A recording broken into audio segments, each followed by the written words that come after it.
guys, patch notes time. Sorry I was a little late with the release of the video.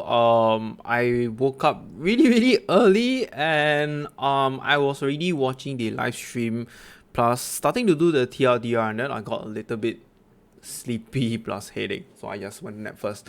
Okay, so I'm just gonna go through a quick one for the patch notes, including my TLDR. Plus, I'm only going through whatever that is related to my builds on the changes of the uniques and skills or whatsoever. Alright, and then I'll just go through a quick one of the Lake of Kalandra mechanics. Plus, go through slightly on what is my plans for next week before league starts. Like I'm talking about POB builds, Atlas skills, Atlas tree strategies and stuff like that. Alright, and before I begin, just want to let you guys know that I have actually updated my notebook already. It actually consists of 3 tabs. So one is the Patchnotes TLDR, and then one will be the Atlas skill tree changes. I've kind of like separated it because it was a little bit messy in the patch notes. So I just want to split it so that I can kind of understand 2 different things of it. Okay, and then lastly will be Lake of Kalandra mechanics, which I will go through later on. Alright, so let's just dig in. This is the patch notes. Right. First of all, there will be new Lake of Kalandra league mechanics. I'll go through that later. Alright, just skip this for now. And then next will be the new skill gems. Okay, wait, where is it? Here. Okay, so for the new skill gems, right? First of all, we have Galvanic Field. I don't know how to pronounce. Apparently just the TLDR, it seems like it's a buff damage for shock, and it's a new lightning AoE gem, but honestly it looks trash. Alright, we need the numbers to show how good it is. The second one will be lightning conduit, another lightning skill gem, and this one's a bit weird because according to the description, yes, it strikes and shock all enemies, but then it removes the shock from the enemies.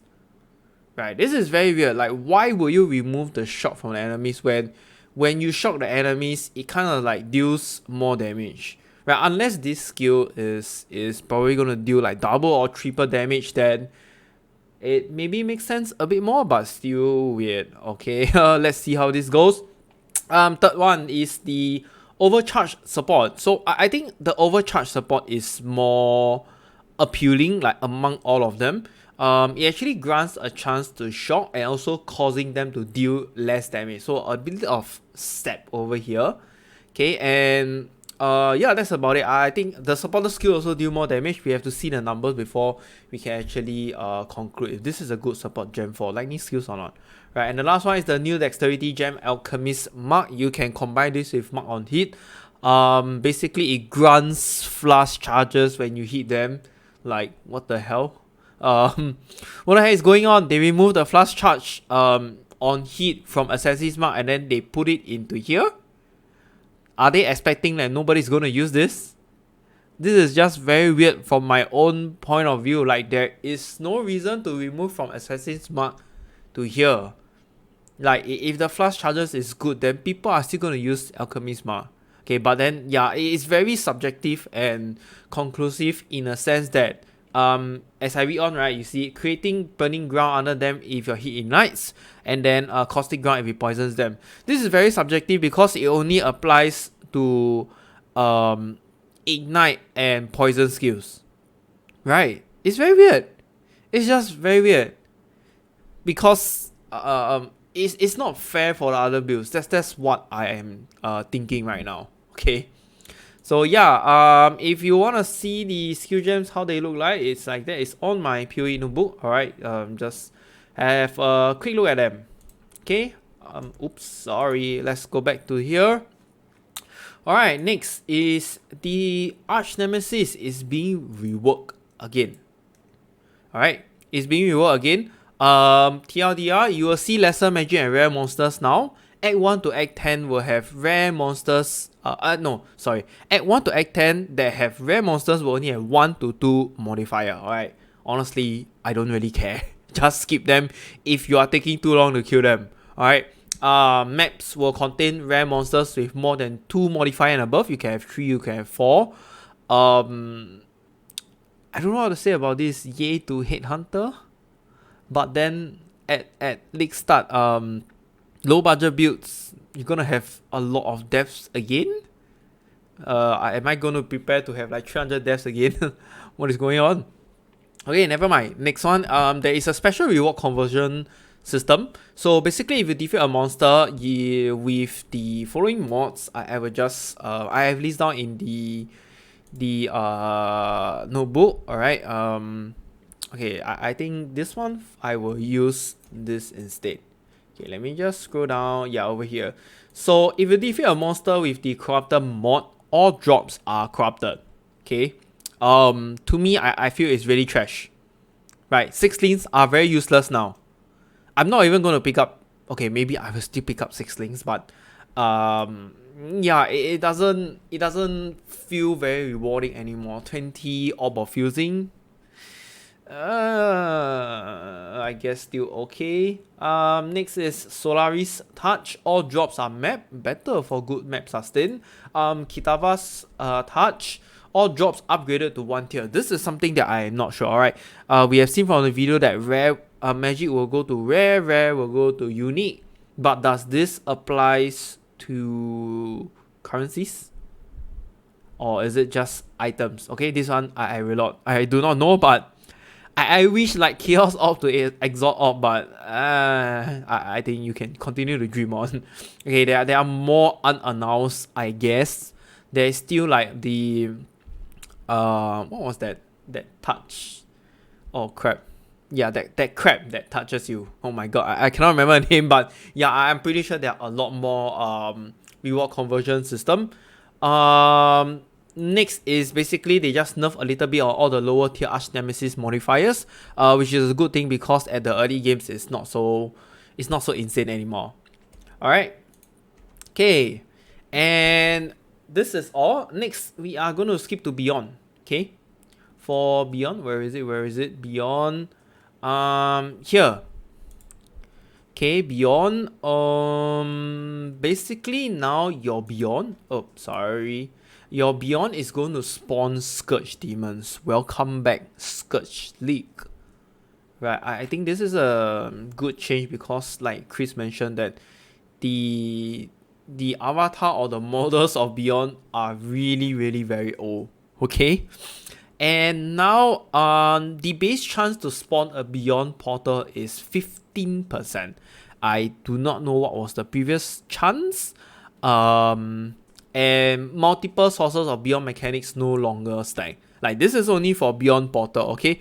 I am not sure, but so far what I understand is you should not get confused between Beyond portal versus extracting Beyond monsters. Okay, I think there are two different things. When you kill a lot of Beyond monsters that are near each other, it basically spawns a portal that opens up to more Beyond monsters. But when you kill normal monsters that are close to each other, it basically spawns normal Beyond monsters, like not from the portal. Okay, don't be confused by that. Okay, unless I'm wrong, please comment in the section because I'm also like 50-50 confident on this thing. Alright, and now Beyond bosses has a stacking chance to spawn in the next pack. Instead, previously where you actually need to kill tons of Beyond monsters before the boss actually appear. I think nonetheless it's still you need to kill a lot of monsters, right? So whatever. Beyond monsters now drop tainted currency. Okay, tainted orb of fusing for early game 6. This is the only thing I can think of. Or like your chrome for the early game change of colors. Other than that, I think the tainted currency, was there any really good usage to the tainted currencies? I don't really remember. I don't really remember. Anyway, okay, that's it for Beyond. I think the Beyond changes are very interesting. Harvest. So Harvest has a very big change. Okay, now they no longer have the crafting options. When you kill a pack of Harvest, you choose one side of it, right? So now they no longer have this. Basically, what you do is you go in, you kill the monsters, and they drop a new type of currency called Life Force, in which in your horticrafting stations you will have every single crafting options. You no need to hunt them now. You do not need to hunt them now. It's basically all available. It just depends on how much life force is required to craft that specific or particular mod. Okay, now I think this is good, but then again, it comes down to how much life force currencies is needed for one. Let's say if I want augment influence, please don't tell me like I need 10,000 life force or something like that. This is very ridiculous. I mean, I'm just quoting an example, alright? So yeah, it really depends on how much life force is needed. Hopefully it's quite balanced and you don't need like tons of grinding to actually get there. Otherwise, the currencies is going to be quite trash. Right, I'm seeing a lot of potential in this. Okay, same, there are 3 types of life force currencies as per associated with the 3 types of harvest. So there's like primal, wild, and vivid. Right, so all these are the same, and what they mentioned was the tier 4 bosses now encounter more frequently and you have more chance to actually obtain the not the sacred wolf, the item that you actually fight Oshabi, right? Okay, my thoughts on this is this change is really very good and interesting. Okay, I don't have to do harvest over and over again just to find some specific super rare modifiers. Like instead, now you just need to do the life force, gather the life force currencies to craft it. Like yes, maybe some of the higher tiers or the rare ones might be very, very expensive, but that is kind of predicted, right? When the rare ones are very strong and powerful, you probably need more currencies to craft them, right? I understand that, but at least it has some visibility to it. And you don't have to go to TFT like again and again just to find that craft. All you need to do is just buy the life force. Very straightforward, right? Just click one, buy in bulk, buy, get out, craft what you need, and get done with it, right? Sometimes the mods are so freaking goddamn rare that you can run harvest like 50 times and not even see it once. Right? I think some of you have that kind of encounters before. I had it multiple times until I'm too tired. That's why I don't really like harvest myself, other than last week because I was trying to gamble for cards. But yeah, you get my point, right? You don't have to keep hunting for these specific mods, right? So now as long as you have the money, you can craft the items. Alright, you don't have to specifically spec your tree into harvest just to try and craft some endgame gears. I think harvest currency farming is going to be a thing next week since it is tradable and everyone is able to access to all sorts of crafting. Right, whether or not you're crafting for yourself or you're crafting for profit, both of them is going to be a valuable thing to do next week. Like you can just out and go. Alright, okay, next, let's not waste time. Exalt and Divine Orbs. Oh my god, this is the most disappointing one. No. First of all, they said that they have actually the same drop rate. Really? Since when? I don't know. Okay, I really did not know about this. I legit don't know because I think Divine Orbs have been a very generic go-to currency for us at the late game because we need to roll the numbers correctly, right? Right, and that makes it very important. Like especially for my COC builds, alright, we need to have that very specific attack speed, breakpoint, threshold, ceiling, whatever you want to call it. And if anything goes above that or below that, basically our DPS will drop. Correct? So this Divine Orb changes, right, is very impactful, I think, for the whole entire player community. So what happens now is when you vendor selling 6 links, it no longer gives you a Divine Orb. Now it gives you 20 orb of fusing. Okay, long story short, all of us are fucked. Okay, all of us are fucked. High stats items are going to be very expensive. And I was quite shocked that there was no alternatives to this. Right? When I say alternatives, right, it means like what can be done to obtain another method of Divine Orb. Right? At the state of the current game now with these changes, there is no way to get it other than raw drop and the divination card. Okay, so let me just show you which one is the divination card. I've actually put it in my... Okay, let me just show you one. This is the one, okay? The Sephiroth. Where does it actually drop? I can't remember already. So I think this 4 of them drop. But if you want to know exactly which one is it, then okay, let me just do a quick one, okay? I think it should be in here. So yeah, High Templar and okay, we have it here. Okay, Villa map and Palace map, and they are only from the boss. Okay, they are only from the boss. So if you were to combine it with the Ether World Altar that drops currency from as in drop divination cards from bosses, I do not know if this one will drop it. Okay, but if there is likewise now there is no alternative to get divine orbs, right? I think divine orbs are going to be really expensive. My prediction is maybe 2:1 exalt, but I can be wrong, okay? It can be more expensive than exalt orb. I really do not know. But then again, my conclusion is it doesn't make sense if divine orbs are more expensive than exalted orbs. First of all, because we kind of like need the divine orbs to change our stats, right?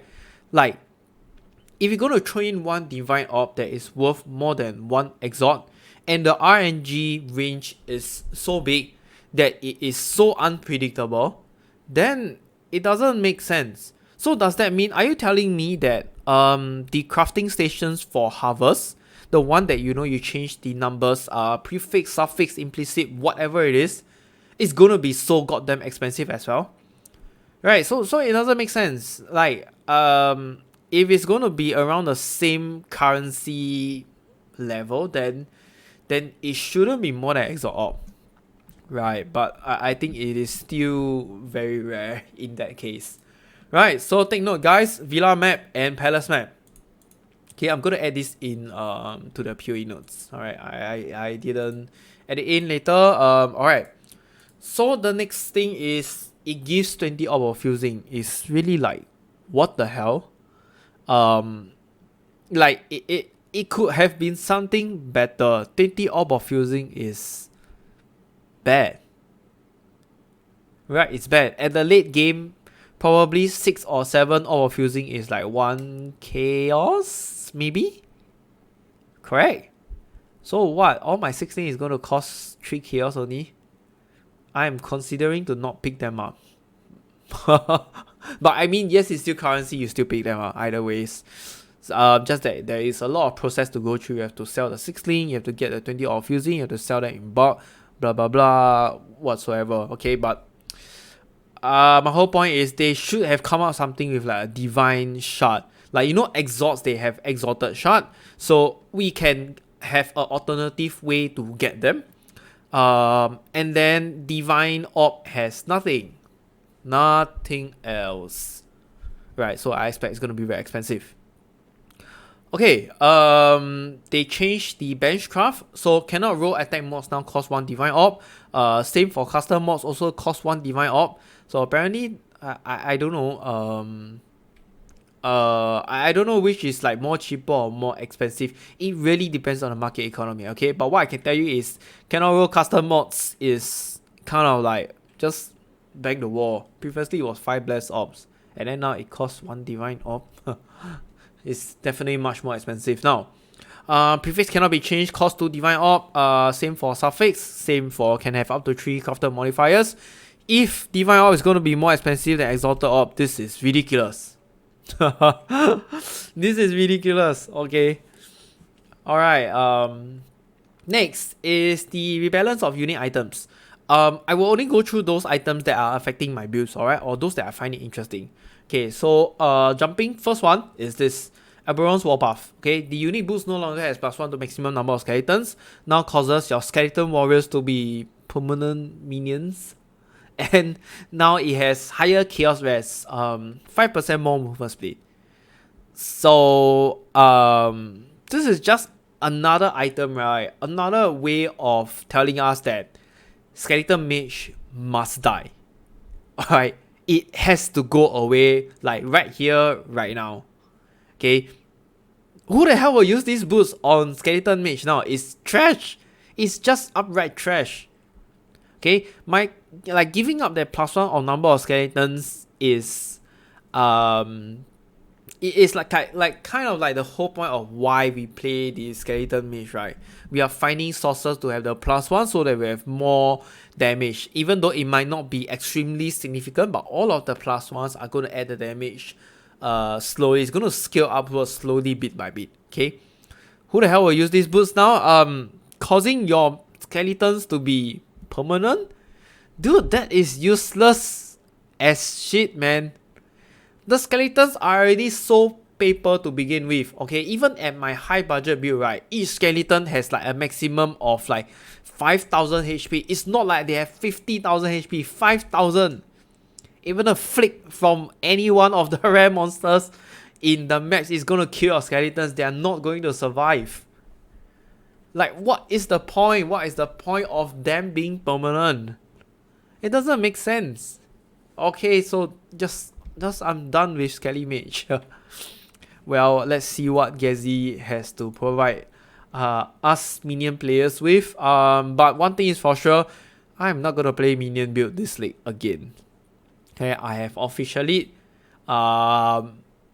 accepted the fact and reality that minions died. Sadly, it's still playable, but it's not as strong as before. Okay. Next is Azaneth's Mark. This one is it's a little bit confusing for me. So I think this is the lower level of the Azaneth's Charm. Now it no longer provides the cast speed, increase stun, block rate recovery, movement speed, whatever. But it kind of like gives you the trigger a socketed spell, which what Azaneth's Chance does. Same with a 0.3 second cooldown, and it also gives you increased spell damage. So I think this is a good addition for the low budget COC build right now, because Azaneth's Chance does not give the increased spell damage, right? Instead, it actually gives the movement speed and the attack and cast speed. Honestly, I do not know which is better. I have to experiment a little bit on it before I can conclude. All right.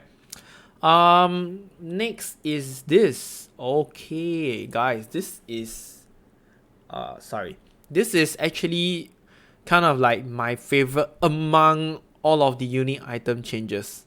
Okay, the Bitter Dream Unique Scepter.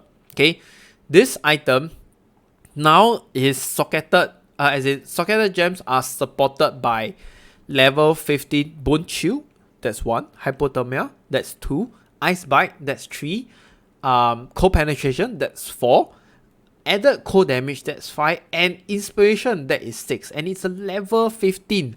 Bitter Dream is the level 32 item. Right. But I don't get it. Like, how can you have a level 15 support gem on a level 32 item? This is insanely sick, bro. I don't know, like, what the hell? This is not a huge buff for the early game cold damage build. This is a gigantic buff, okay? Like, you are having 9 links for a low budget build. Dude, I am pretty sure with this, right, if this is not gonna change the, what do you call that? If the rarity of this item is not gonna change, if I remember correctly, this is either tier 4 or tier 3 unique. Or maybe even tier 5. Is that a tier 5? Okay, I don't know. But it's like one of the commonly dropped unique, okay? If this is gonna remain as the same, dude, everybody is gonna play cold damage. I just need to have a 3 link. I don't even need to 6 link my body armor. Who the hell cares about Tabula Rasa? I'm just gonna use a life armor with 1 socket and play. What the hell? 9 links on a low budget or a league starter build. Where do you even find that? Like, even though yes, it's level 15, but it's 9 links. You can't compare it with a level 20 and 6 link.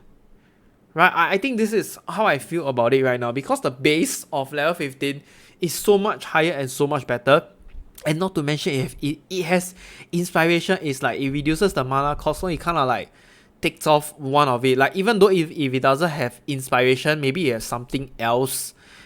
I don't know, elemental damage with attack. Okay, that might be a little bit different. But because inspiration is kind of like a very generic support skill gem go-to for almost all elemental damage builds, I think this thing is really nuts, man. I really hope that they don't change the rarity. I just want to try it.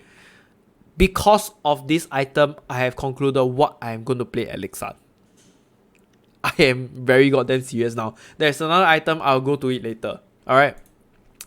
Okay, next is this. This is the one that I have been talking previously in my previous video. The Bronze Leaf Unit Body Armor no longer has 15% increased cast attack speed if you use a movement skill recently. Now basically it has plus 5 to level of socket movement gems and 60 to 100% increased damage. Alright. So, like I mentioned, the first thought that came to my mind was Flicker Strike or Cyclone. Alright, it really looks very promising. A plus 5 and 100% max. Okay, let's just give it. Okay, with the change of Divine Orb, I'm not sure. Let's just put it at 80%. Okay, 80% increased damage. That is a lot. That is really, really, really a lot.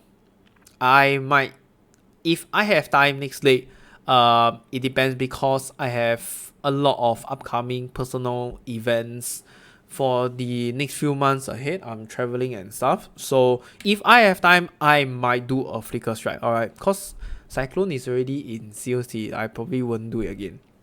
Alright. And next, the Clay Shaper. Alright. Clay Shaper, basically your golems now deal 96 to 120 to 132 to 160 added attack physical damage. I think this is to make up for the loss of damage to minions. But it is a buff, okay? It is a buff, but nonetheless, I'm going to tell you that this is not enough in my own opinion. Alright. You not only take away the increased maximum life, there is still a plus 1 to golem, right? Yeah, there's still a plus 1 to golem. So it's just a buff of damage, but if your golems are not going to sustain well, then it makes no sense as well to have this. Like, yes, maybe you can pump more life nodes into your tree, and then this item can kind of like fulfill it, but I can tell you it's not enough. Alright. Next one. This is a very interesting item that is not in any of my build. But I just feel that it's just something that it shouldn't be there, okay? So Death Rush is a unique ring. Previously it was like what, increased chaos damage or something like that. Now it has recovered 5% of life on kill, and you gain adrenaline for 3 seconds on kill. This is a guaranteed to gain adrenaline. Alright, so adrenaline actually gives 100% increased damage, 25% increased attack cast movement speed, 25%. Okay, this is better than Onslaught, and it also grants 10% additional physical damage reduction. This is what adrenaline gives, and it was only exclusive to champion. I have no idea why they even put this into here now. Right, like the whole purpose of, okay, let me just show you guys, okay? Champion, is it this? Right. So there you go. Your hits permanently, blah, blah, blah. Gain adrenaline for 20 seconds when you reach low life if you do not have adrenaline. When you reach low life, okay, not when you are at low life. Okay, so you have to go below 50%. Wait, 50% is low life, right? I think so. Yeah.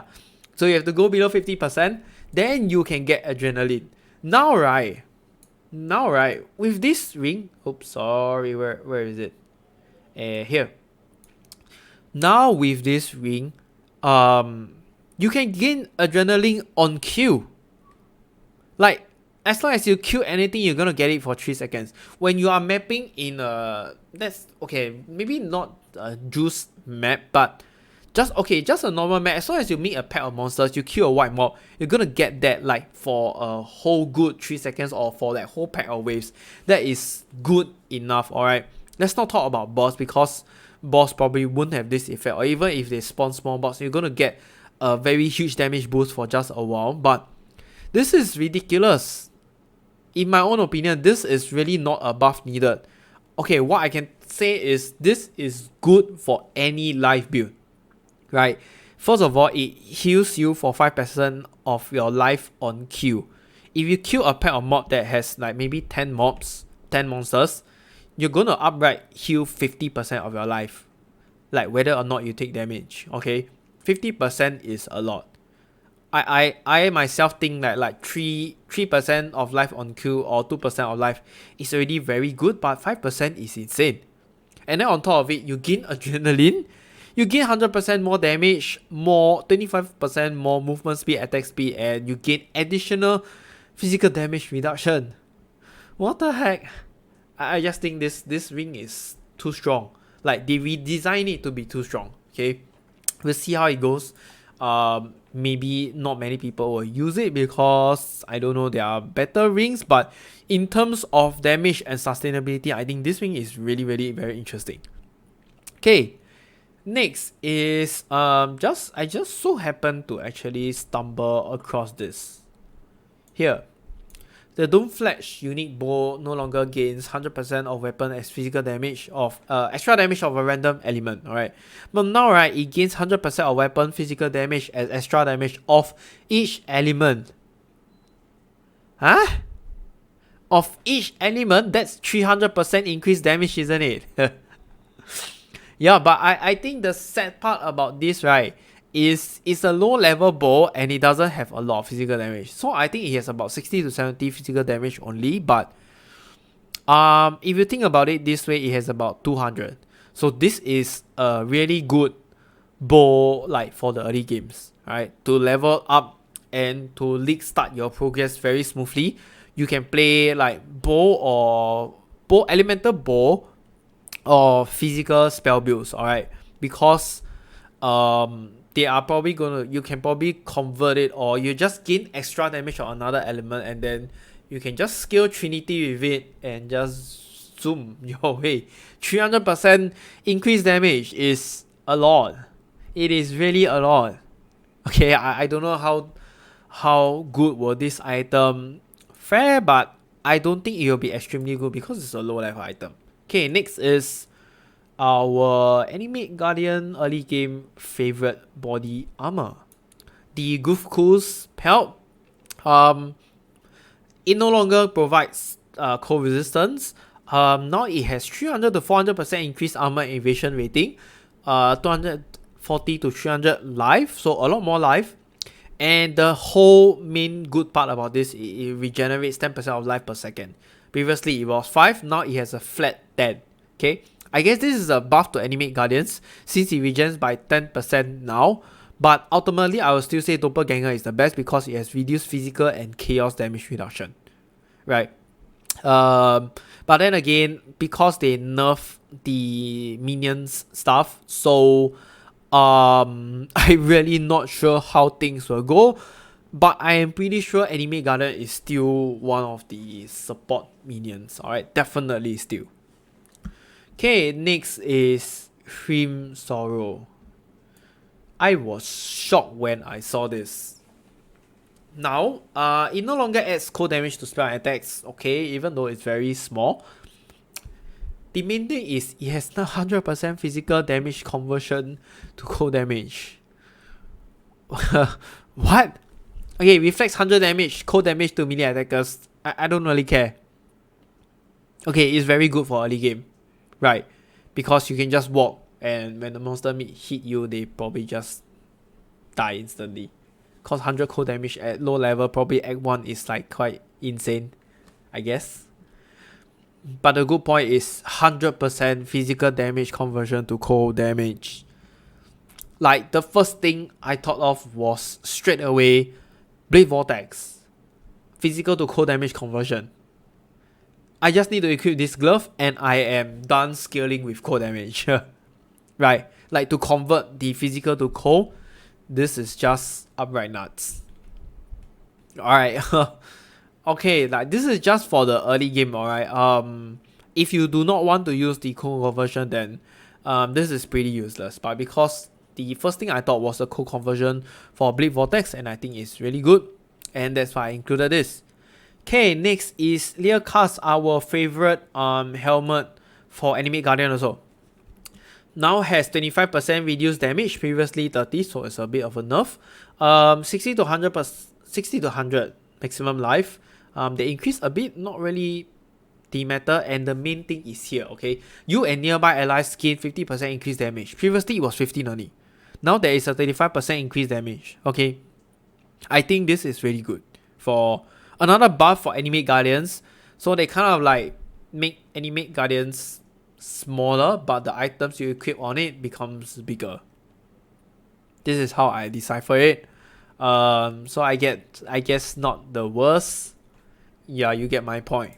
Okay, the next one is a very interesting item. Because of this item, right, I feel that there is a chance of playing minions. Like, this is the only one. Okay, here. I have no idea how to pronounce this shit, man. Montragus grabs.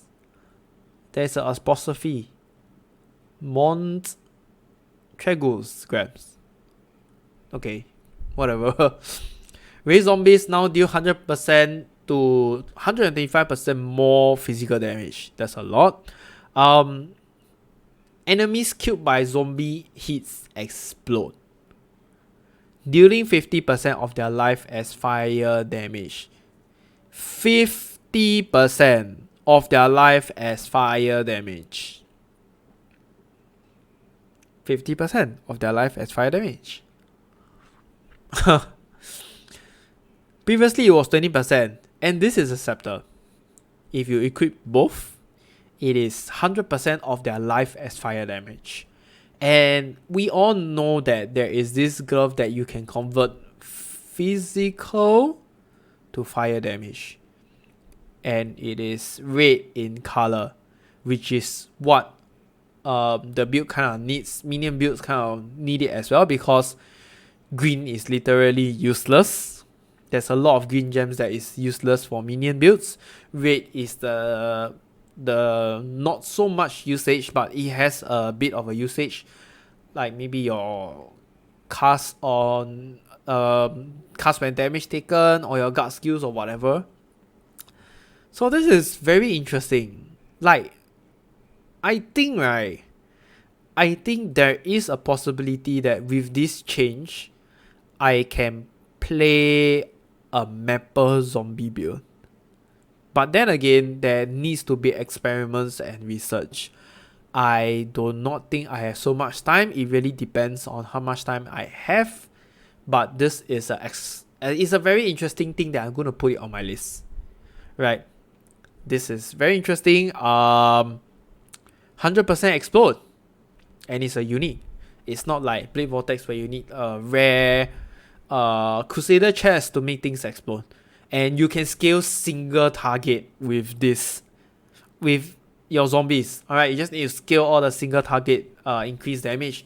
There is no need for AoE, because you kill one, you kill all, and everything just explode. Now the question with this is, for the explode, does it still considered to be killed by zombies or not? This is something that I will need to check and deep dive in. I don't know, maybe if I have time I probably ask Gezi, because I don't think anybody might ask him this. Because if it does, if the explode kills another minion and another monster and is considered to be killed by zombies, this is big. Alright, this is big, because which means you are going to explode things off screen also. Okay, we will see how with this. This is just very interesting. Next, this is the second item that makes me want to play a cold build again, like the winter type brand. Where is it? Here. Yes, it's very popular for Vortex and Cold Snap previously. Rhyme Gaze Unique Helmet no longer has 30% increased cold damage. It now has plus 50% to cold damage over time. Multiplier. Okay. And now has 50% increased energy shield. previously 140 to 160%. Okay, so this is actually a nerf. Okay, this is actually a nerf, but yeah, with the changes, I think. Wait a minute, cold and damage over time, they are actually the same, isn't it? Yeah, they are actually the same. Okay, my bad. This is actually a nerf. Yeah, this is actually a nerf because the Rhyme Gears actually has a decent energy shield. Okay, I'm gonna change this in a while. Let me just highlight them so that I remember I need to change it. Okay, and the last one is Victorious Flight. Where are you? Victorious Flight, here. They just everything about the unique item change is all about Animate Guardian, a lot of them. Okay, so now it no longer has damage taken, recruit as mana, whatever, I don't care. 10% increased movement speed for you or your nearby allies. Okay, this is gone. Now it has 10 to 20% increased movement speed when on no life only, and Quicksilver Flask you use apply to nearby allies as well. This is trash. I don't need Quicksilver Flask on my minions. And like, yeah, I don't know. Because this has always been the go-to boost for Animate Guardian, there is nothing that can actually fit in now. I mean, previously. So, I don't know, like, the alternatives that I can think of when I actually went to do a little bit of research is the Eater of World and the Searing Exarch modifier, where it drops Bitter, Scorch, or Sap Ground while moving around. That's all. That is really all. There is really no good boots for this shit anymore. Alright, if you have one or some, you can leave your comments in the section below. I will check it out when I'm free. Okay. Alright. That's it for unique. Changes to fated uniques. Where is it? Defense balance, blah blah blah. Okay, so for this defense balance, all this, right, it has been explored previously in the manifesto. I'm not gonna go through them. You can just reread it or go through it. Everything has been consolidated in my notebook. Alright, it's just below. I'm gonna skip this portion. Okay, including the minion balance, I have gone through it as well. Disappointing, of course, but I find that it's for the minion changes, right, it was kind of necessary, but they did it too much. Like, it should be nerfed slowly, bit by bit. This is too much at one go. Alright, I don't think anybody is like in the right mind to play a minion build now. First of all, why? Because there is too many changes. It's like learning a whole new entire minion build again. Based on our data memory of minions, those people that have played very long, we will know how to scale it, we will know what is good, we will know what is not so good, and we will know how to maneuver or play around with the nodes, attack, minion life, scaling, sustainability, whatever.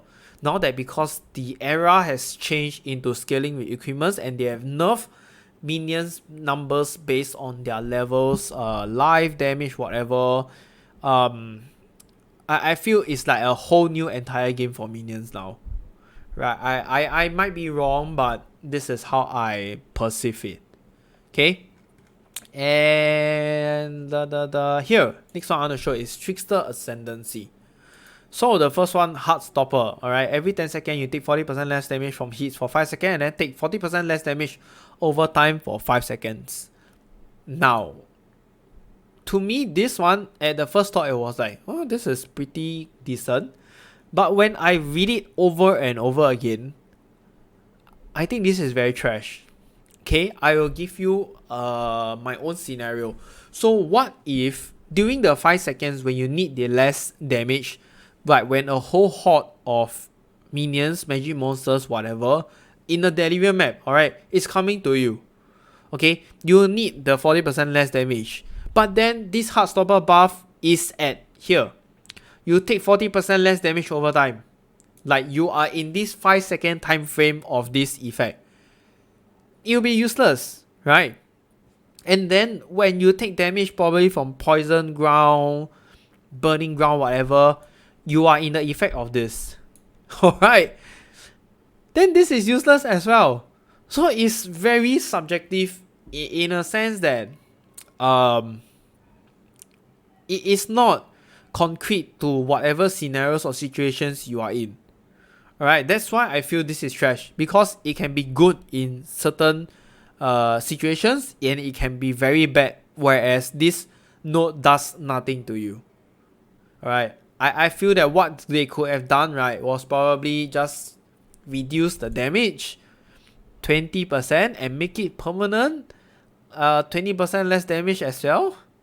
Like, if you really want to, what's the point of this 5 second? What are you trying to accomplish here?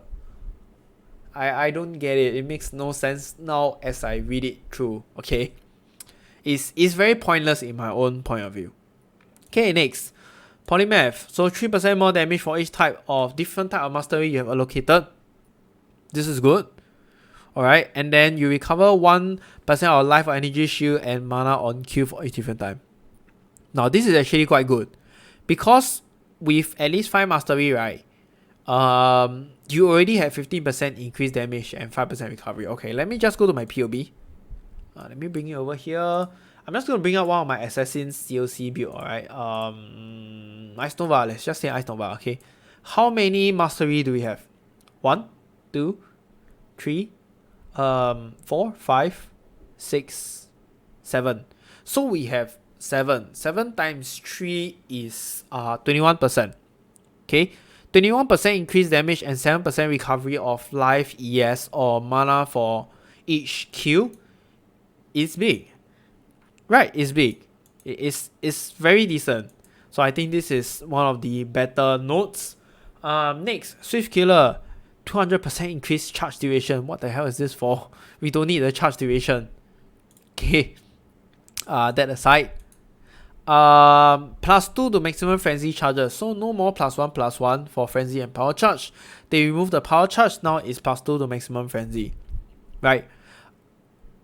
I think this is bad. I think this is bad. Why? Because when you go for frenzy charge, like, yes, it provides you the +2 frenzy charge, but how good is it that you will take this additional 1 more frenzy charge?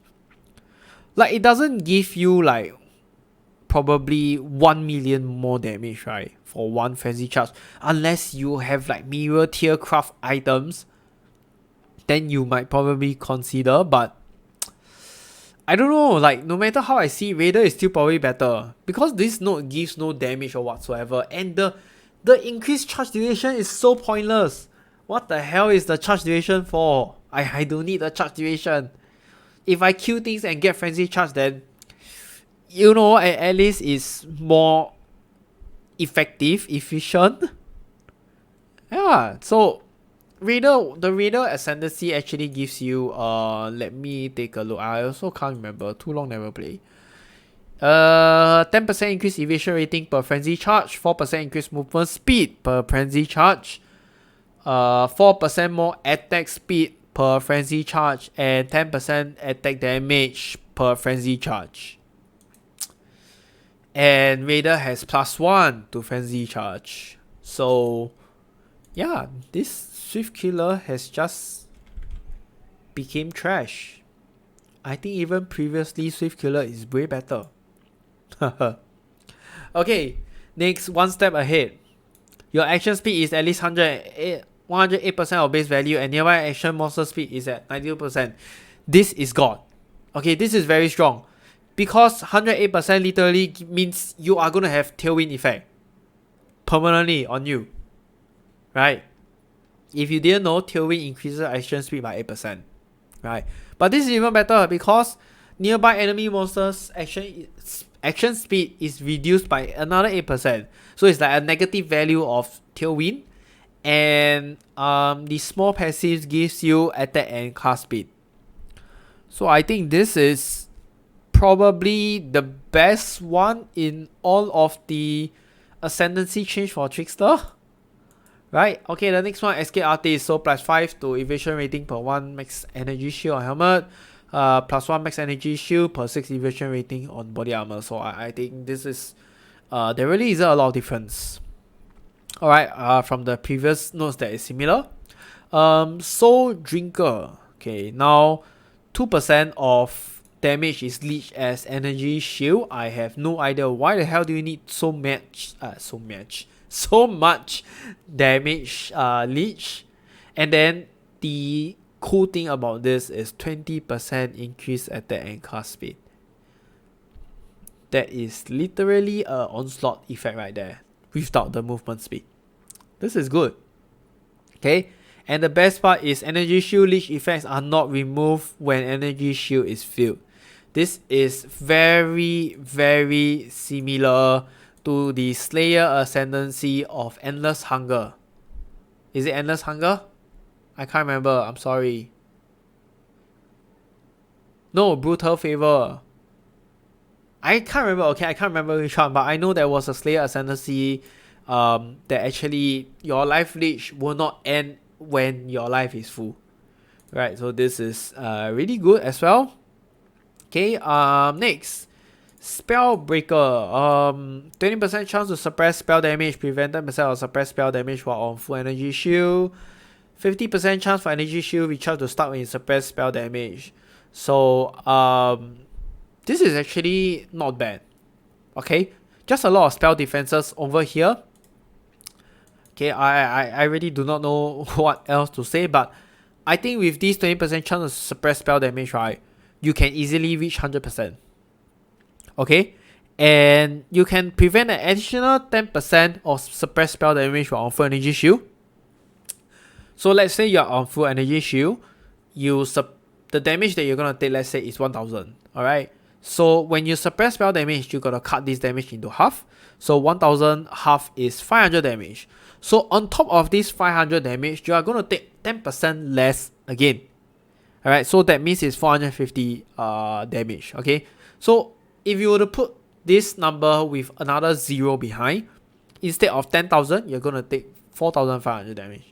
So this damage scales higher as you put more zeros behind, and I just felt that this thing is good for defensive layers.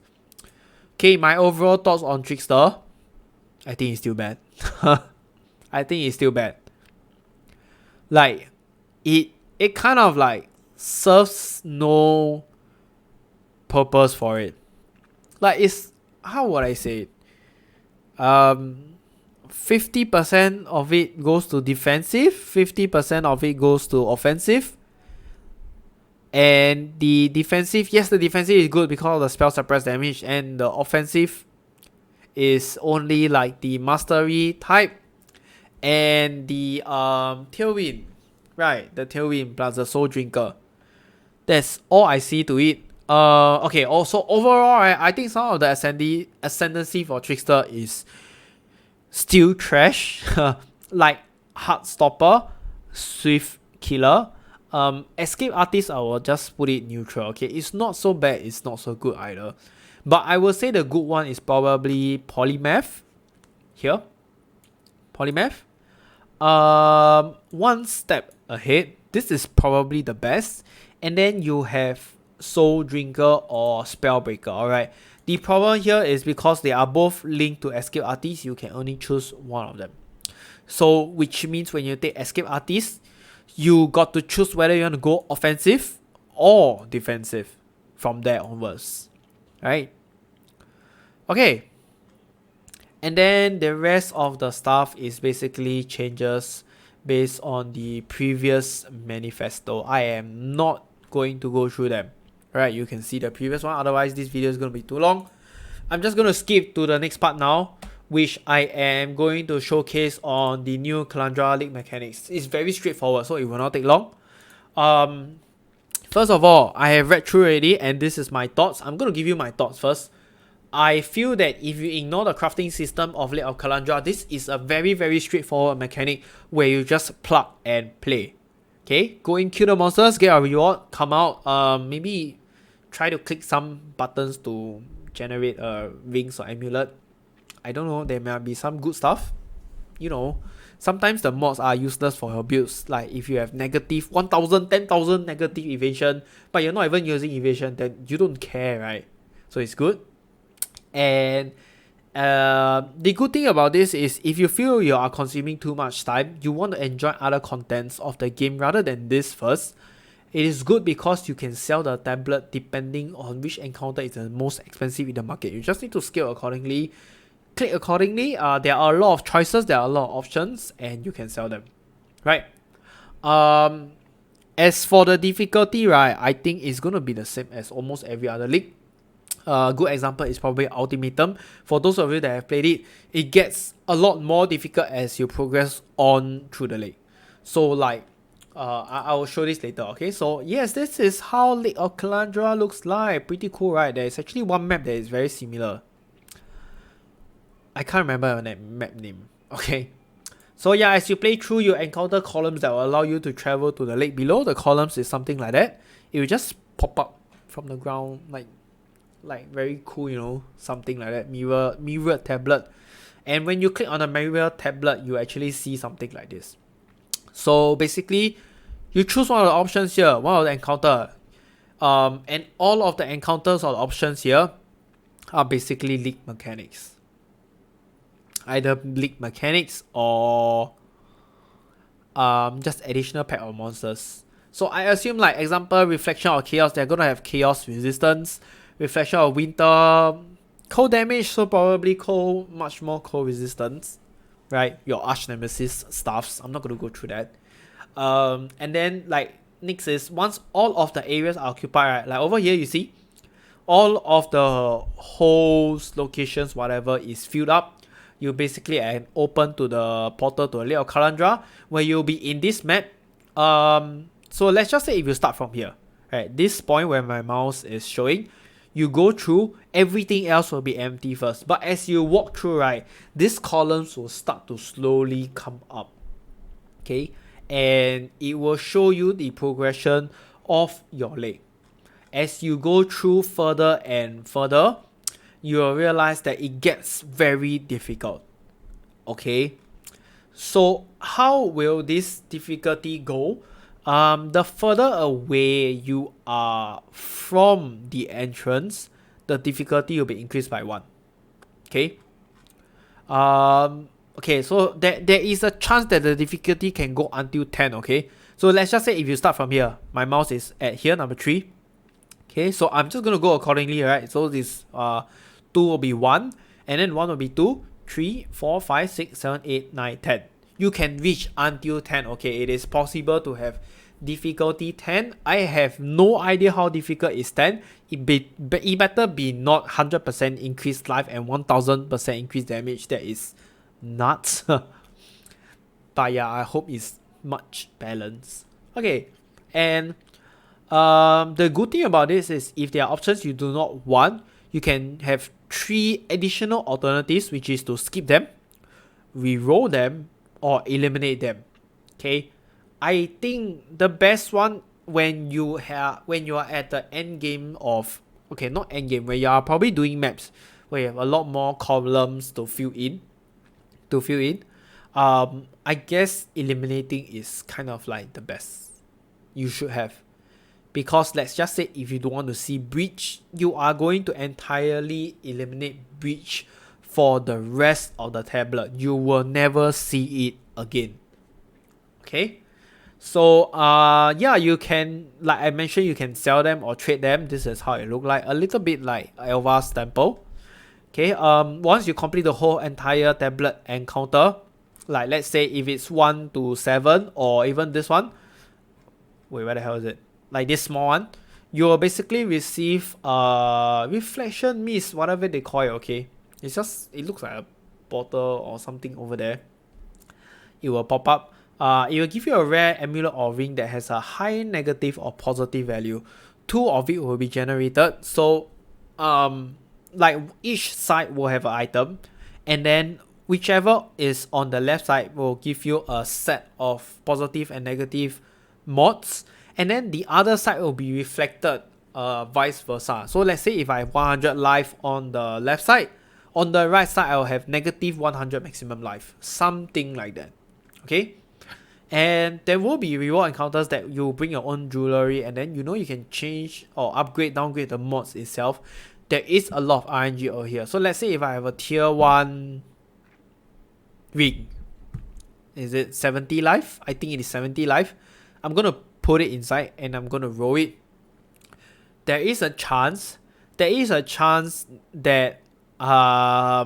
the life is going to increase until like 100. Okay, there is a chance. This is what I'm trying to say over here. You already have your own mods that you want. You are just going to gamble it for the mods that are going to give you better numbers, right? The last but not least is you have chance to get this Kalandra's touch. It's a ring that reflects your other ring. So if you have a very, very good ring, a mirror tier ring, this ring is good. Alright, but most of the time I would say it feels pretty useless. Okay, well, it depends on how much this costs, but I'm assuming that this is going to be expensive, I guess, because it is a chase item, right? So first chase item for Kalandras, like it's such an iconic thing, right? Like everybody mentioned. So yeah, if you have a mirror tier or a very, very expensive, a few hundreds exalt ring, then this is good. Okay, a very good example is probably the Persecutor's ring that has either +1 power charge or +1 what is that? The other charge, alright. And we all know that the rings are Persecutor, oh my god, freaking hell, I don't know how to pronounce it. That ring, right, is very expensive with the correct mods. So this can kind of like reduce your cost of the build if it's not too expensive, right? And yes, this is it for the Lake of Kalandra. Alright, last but not least, like I mentioned, I have split the Atlas skill tree changes. Let me just change this skill tree, Atlas skill tree. Alright. First of all, your blight nodes, immune response now spawn 50% more non-unique monsters. Previously it was 100%, so this is a debuff. I'm actually done with blight ever since my aura stacker Karen Golem got nerfed. Okay. Ritual, tribute gain increase. Less tribute gain due to amount of monster spawn, because there's a lesser spawn rate of rare and magic monsters now, so they kind of like increase the tribute gain. Then again, lastly, I have no luck with shopping at Ritual, so I don't really care as well. Abyss army spawns 50% increased monster instead of 100%. This is a huge difference, okay? So less monsters for my endgame daily contents. Harbinger no longer causes Harbingers to summon 60% monsters. Of course, previously it summoned 60% more monsters. Question mark. Then what is the use of taking this? If you guys didn't know what does this actually do, let me just bring you through this. Unspeakable offensive. Okay. Harbinger in your map has 60% increased cooldown recovery rate. Not like it really matters because it just spawns faster. Currency shards, spawns 60% more minions. Currency shards dropped by Harbingers in your map can drop as currency items instead. This drop rate is trash. Very, very trash. Probably in 10 maps that you do your Harbinger, you're probably gonna see 1 or 2 times only. And it does not mean like exalted shard, you're gonna get exalted orb, okay? There is still an additional percentage chance that will affect this particular mod. That is why you see a lot of transmutation, raw currency. What else is there? Horizon orbs, alright, as the full currency, a lot more than ancient orbs and exalted orb. That is why I say if they remove this 60% more minions, then what the hell is the point of taking this node anymore? Right, I don't feel the other 2 mods justify this particular node. Right, this node like just deemed useless to me right now. Okay, it's just that bad. Okay, next, Breach. Flash Breach now has 20% AoE, 20% monster density. So, same. Less monsters for my endgame daily contents. Not that it decreases a lot, but still a whole good lot of 33%, around 33%. Beyond. Fiendish Opulence now 100% drops an additional basic currency. This is really good. Previously, it was 25% chance. Now it's guaranteed. But then, like I mentioned, good and bad because the pool of basic currency is still quite bad. You can get Wisdom Scrolls, you can get Portal Scrolls. They are also additional basic currencies. Stand of Blood now grants 10% chance for your maps to attract beyond monsters. This is so good, okay? This is so good because 3% chance previously is almost as though as I can't see anything. Alright, so 10% is really a lot. Okay, don't forget, this 10% chance is to attract beyond monsters. On top of that, you have 15% chance, fixed chance, to spawn a beyond portal. So that means you're gonna get a lot more beyond monsters, alright? Which means you're gonna get a lot more monsters in the map, which means you're gonna get a lot more tainted currencies. Then again, I don't know how much tainted currencies will be in this league, so I guess overall there's a lot more monsters in your map, which I think is good. Okay, Thornvale now has 30% chance to spawn a beyond boss. Small nodes around it now grant 15% chance to spawn a beyond portal. Okay. Powerful monsters require one fewer portal to summon, so this was previously beyond the previous node. I guess now this is just more chance to spawn the beyond boss, and you have to be careful of the beyond boss because they are really strong. Okay, I don't think any low level build can handle it. Like, I am very serious. Unless there is some hidden changes to the beyond boss, I think beyond boss are really very scary at league start or low budget builds. Okay, let's go to harvest now. Bumper crop now has 80% chance to contain exchange harvest. Previously it was 100%, so I kind of like understand how this is going because with the changes to the life force currency, they probably need to nerf this. Otherwise, every map you go, you're just gonna get additional currencies for free. Okay, Heart of Growth now has 60% chance to contain a tier 6 plant. Instead, harvest boss always drop a Sacred Blossom. Oh yes, Sacred Blossom was the correct word. I was always trying to find this. Okay, so then again, we do not know the new drop rate of those bosses yet, but I guess this is something good, right? A tier 4 plant means you have more chance to drop a Sacred Blossom. Okay, Bountiful Harvest now grant 10% chance to spawn additional monsters. Right, so 50% chance to spawn additional monsters was previously. Then again, with the life force currency changes, I think they kind of like need this to balance up. Okay, small passives for your harvest now grant 3% increased quantity of life force. This is good. More currency, more life force currency. Alright, and this I think is the best.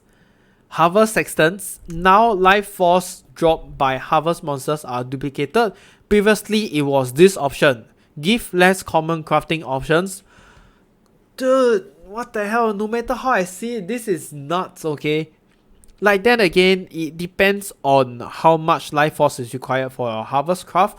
Hopefully it's not too ridiculous. If it is normal, if it is balanced, this sextant is going to be very expensive. This is double right there. Duplicated, double. If you're going to get 1,000 in one harvest, you're going to get 2,000. This is speeding up the process of all your maps. And currencies earned per hour. This is really powerful, okay? Next, fated units. The fated nodes are just removed. I don't care. Spoil of War and the small nodes that are duplicate rare monsters has been removed. So this is actually gone. You can no longer have additional rare monsters in your map, which means this is a nerf to Headhunter, probably indirectly, right? Okay, new master missions. These are the new nodes, okay? So we have Mining Partnership. This is for Nico. All of them have the same effect. 100% chance, increased chance for your master missions to be that particular one. And master missions from completing your map have a 100% increased chance to be that particular one.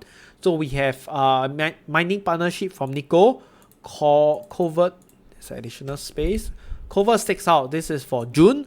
And then Ainha for hunting season for Ainha and archaeology, holy crap, my English sucks. Archaeology tour for Elva. What I can say is in the early game, this is a no-brainer. Right, this is a no-brainer. You want to get as much benchcraft as possible, and by doing all the Betrayal League stuff, you are going to get a lot of additional currencies from it. Scarabs, from killing Katarina and stuff like that. There's a lot of scarabs to get. This is really good. Mid-game onwards is this. Mid-game, end-game onwards is this. You want to do more master missions for Elva because the temples are going to be so expensive. Your double corruption, double gem corruption and stuff is going to be always expensive every single league. Okay. Next, Keystone, Valley of Darkness has been removed because of the rare monster modifier changes. Acceptable, I guess. So next will be maps added. These are the maps being added. I don't remember any of the maps being good for here. Please let me know if which one you think are good. The only ones I can remember is probably Excavation and Default Cathedral. I might be wrong, but yeah, I really can't remember. Maps remove, no, why? They remove a lot of good maps here. Okay, first of all, Burial Chambers. Second, City Square. Third is Glacier. Fourth, we have Tower.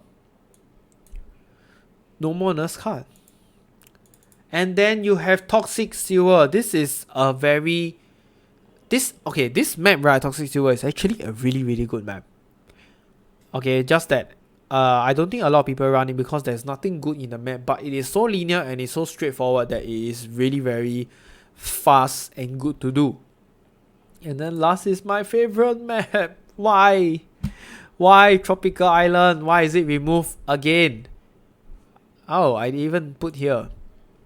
Yes, it's fucking annoying that they keep adding and removing Tropical Island. Why are you doing this? Oh god. I'm so sad.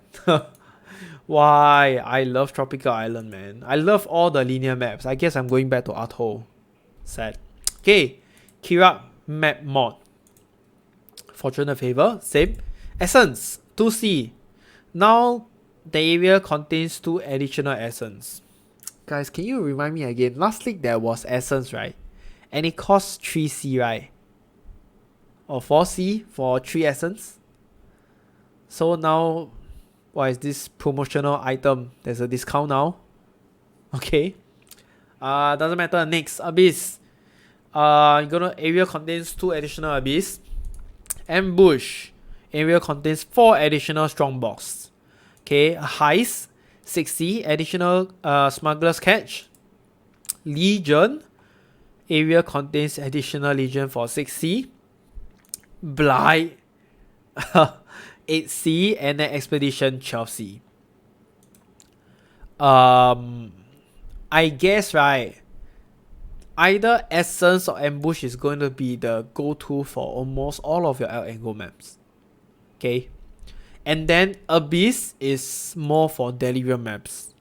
When you are doing a natural Daily Mirror map, this is your go-to because you are going to spawn a lot more monsters.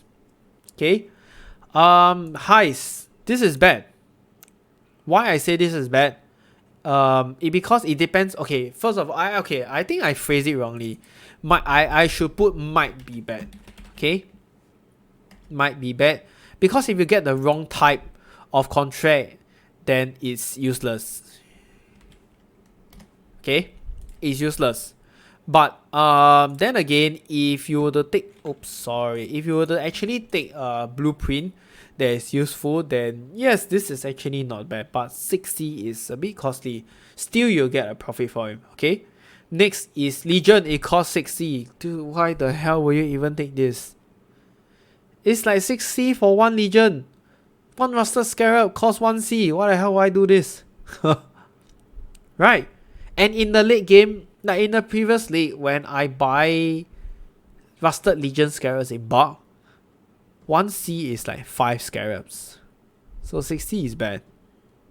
Okay. Same for Blight. Why the hell would I put this for 8C?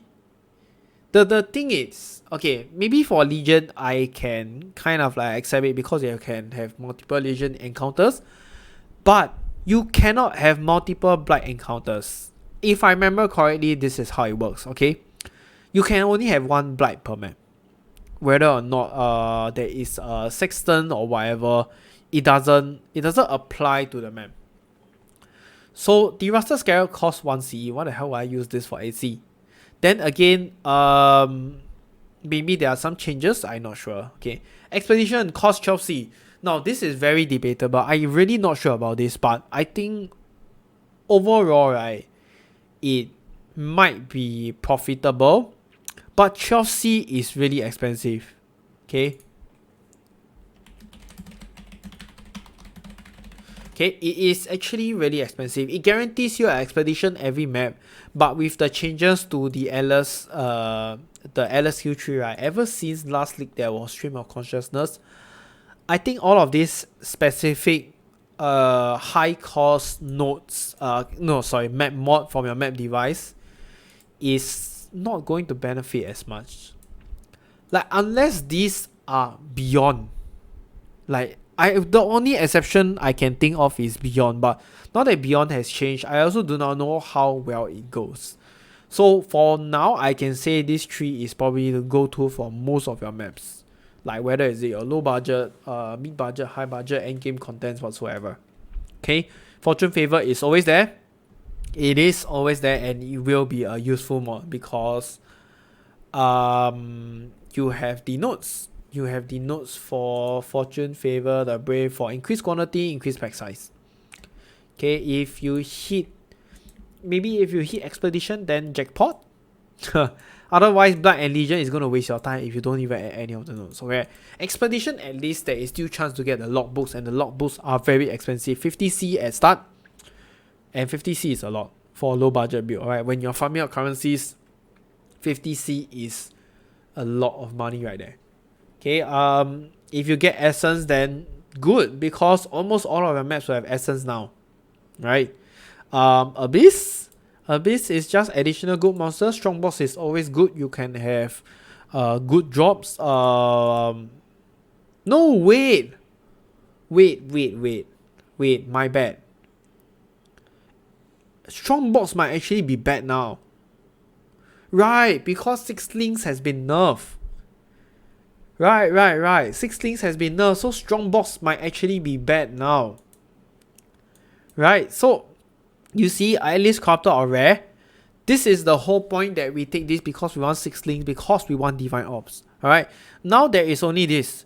Strong bosses in your map have 6% chance to be an operative strong box. Correct. I mean, the next one, the next good one is probably this Arcanist strong box, and then you have duplicated currencies. I tend to see this quite a lot, but I don't know, man. Yeah, I might actually think that Strongbox is not as good as before. So, in short, right, all of the freebies from your LS skill tree has kind of like get a very bad nerf. Yeah, other than Essence. God damn it, Essence is already it's already very hard.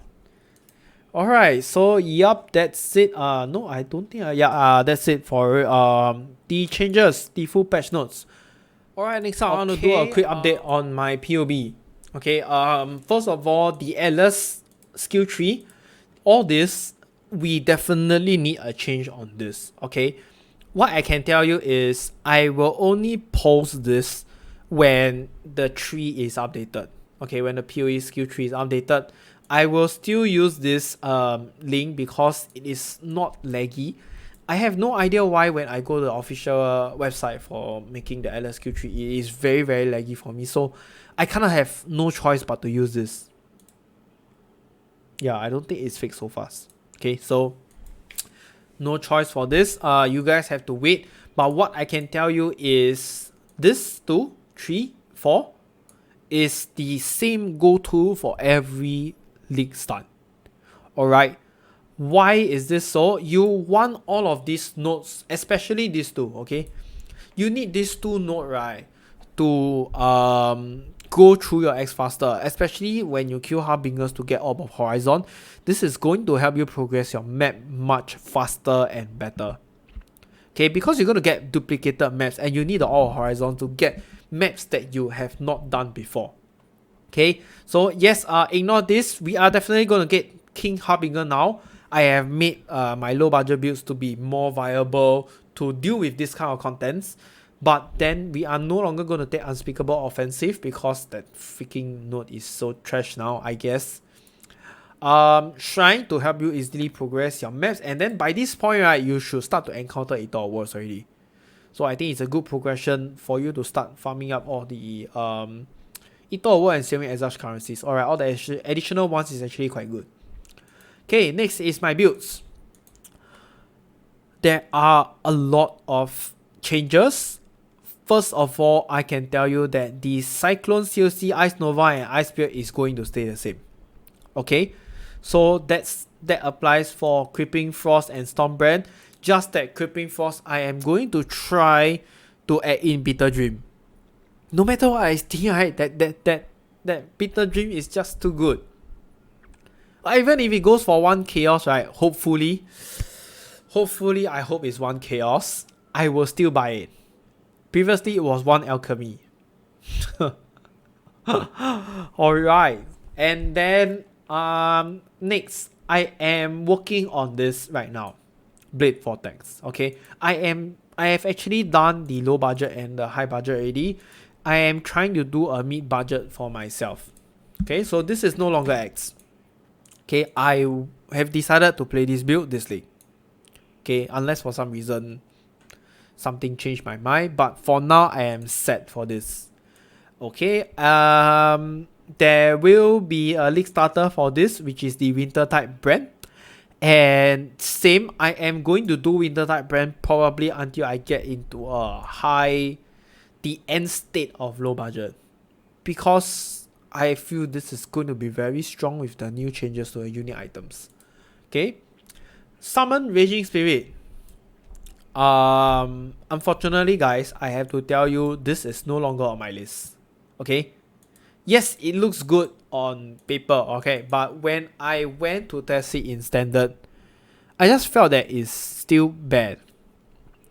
First of all, you have to keep clicking the Summon Raging Spirit because it only summons 1 at a time.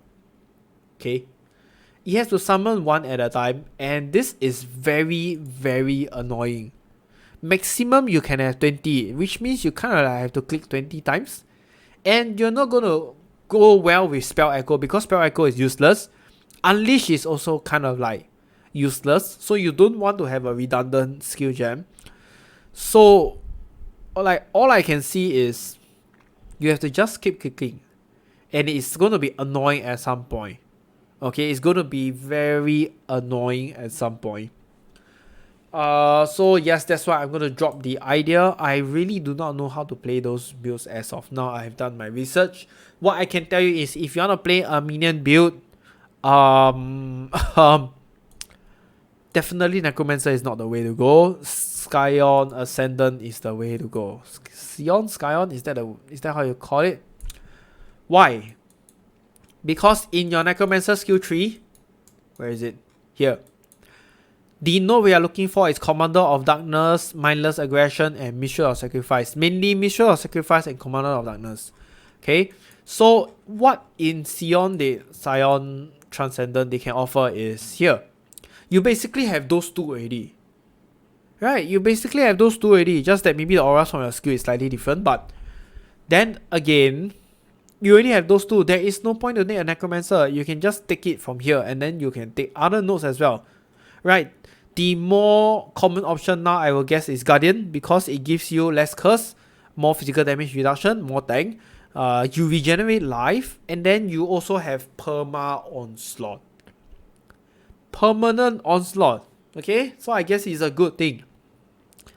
Otherwise, you can probably go for this.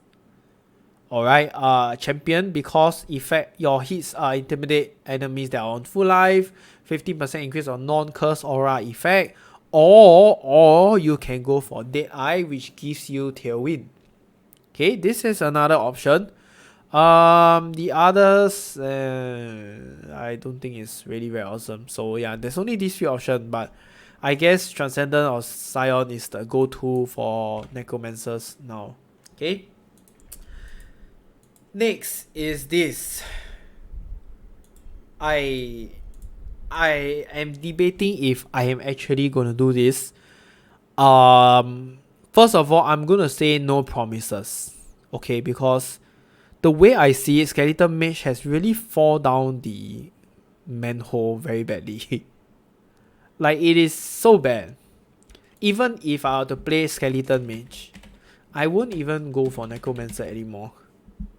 There's no point. There is really no point. Okay, so if there is, then I will go for Scion, but I am seeing more potential towards Ray Zombie instead. Okay, so for now, right? For now, this is how I'm going to go about it.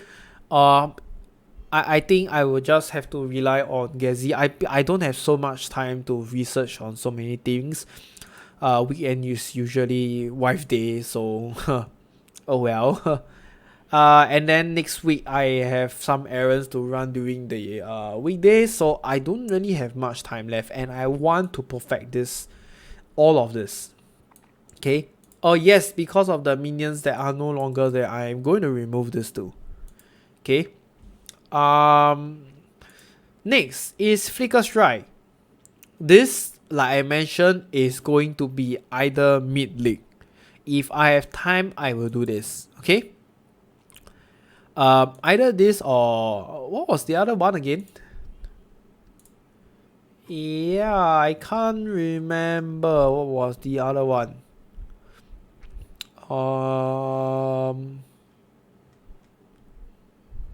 Zombie? Yes, zombie.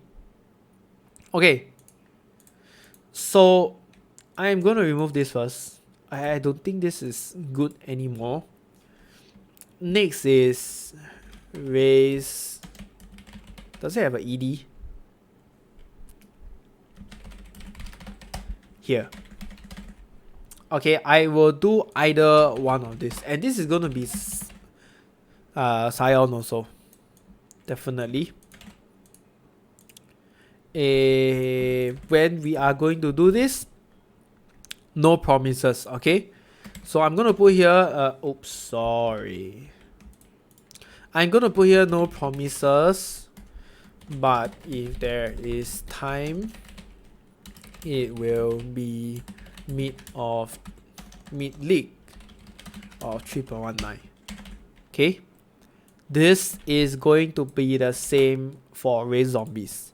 This is how I see my build going to go. Both COC Ice Build, unfortunately, I'm pretty sure 100% at this point in time, I do not have time to do it, because I will need to revamp the low and the high budget with the changes, and I will also need to do a league start for the Dead Eye. Okay, we do not want to go low budget with this.